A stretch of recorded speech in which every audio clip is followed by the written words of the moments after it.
Before we started this interview, man, you was telling me a story about how Tupac and Suge Knight was trying to get you to beat up your friend, but you said no. If you don't mind, man, can you share that story? Yeah.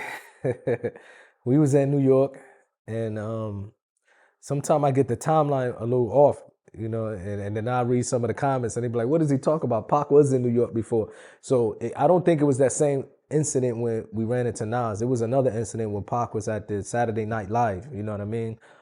So I do believe these are two different incidents, if I'm not mistaken, two different trips to New York, and I used to come with all my homies from Jersey, from Irvington, from Newark, and one of them was sitting next to Stormy. Stormy is, the mother of Little Suge and Suge other son, what's his name? Sasa, I believe. What's his name, man? His youngest son. Not his youngest son, what? It's Little Suge and his brother. You know what I mean? I forgot his brother name, but they both good people. They both good kids, good people, you know what I mean?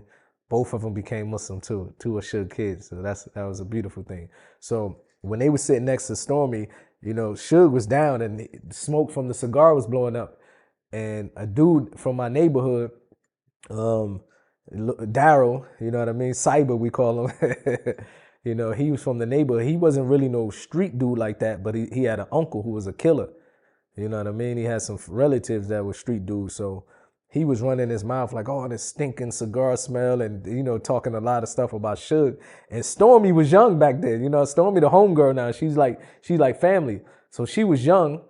I believe it was Stormy, if I'm not mistaken, because I'll be, missing the names up sometimes. So Stormy went back and told Suge, of course, Suge, that's her man, and, somebody talking crap about him. So she probably didn't like that. So she went back and told him. And I go backstage, we all backstage, and somehow, I don't know how, my man ended up in a room with Pac and Suge. And one of my homies from my block was like, man, they got Cyber in the room, man, and this and that. I'm like, why? They said, because he was dissing Suge about a cigar. So I'm like, what? So I went to the room and the security was out there like, move. Suge said, Pac said, nobody can come in the room. I pushed the door open, like, man, get out the way. So I went in and I was like, what's going on? And I seen like Suge talking down on him like this because the dude, he's short in stature, you know what I mean? And he was in there crying. Of course, he don't know what's going on. He in the room, Pac yelling at him. He's only about 21, 22 back then. You know what I mean? Still a youngster. Not really, like I say, he wasn't a street dude. He hung around us, but he was a guy that was always into school and go to university. We call him Cyber, clowning him because he was always like, he know about computers and stuff and technology. So we used to call him Cyber, like, man, this is Cyber. So when Suge did like this, you know what I mean, and was pointing at him, my reaction is I moved his hand. Like, what's going on? And Pac flipped.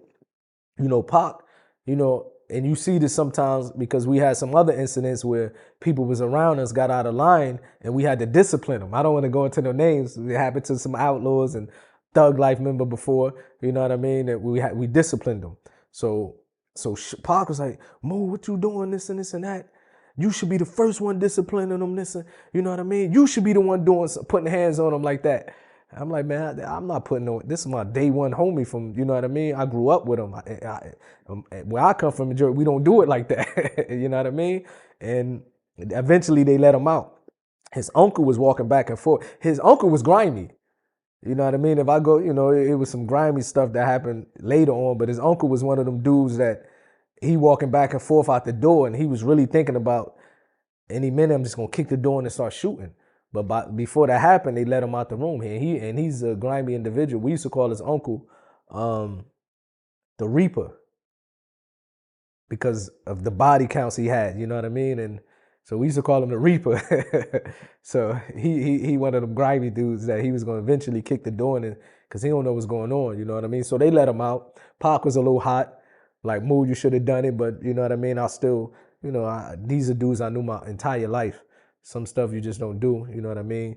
And that was it. It was a funny incident. Now looking back at it, it's all funny. It's all ignorant because you mad that a joker's talking about your cigar smoke, and you think about it now, like, look how people can lose their lives.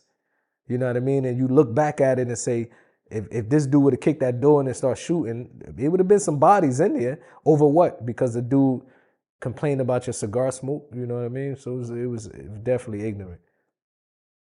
And you said the guy was in the room crying?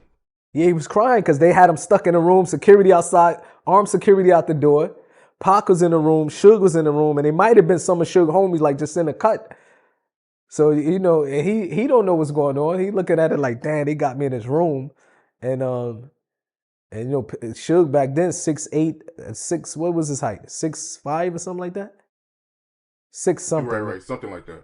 He's a huge individual, so towering over a dude like this, and you hear the reputation Suge had back then. The guy was in there crying, bro. So I don't really like that bullying stuff. And you said that it was seconds from getting ugly. The guy he was about to bust in the room and start shooting Tupac and Suge Knight, he was seconds from doing that?